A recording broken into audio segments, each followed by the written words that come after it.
Good morning বন্ধুরা।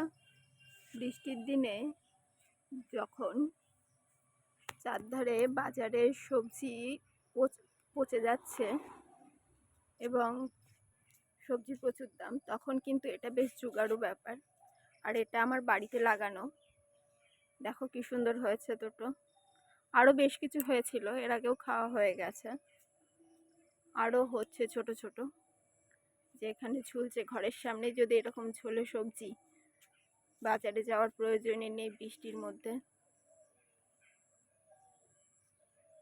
কে কে এরকম সবজি ঘরের বাড়িতে চাষ করো?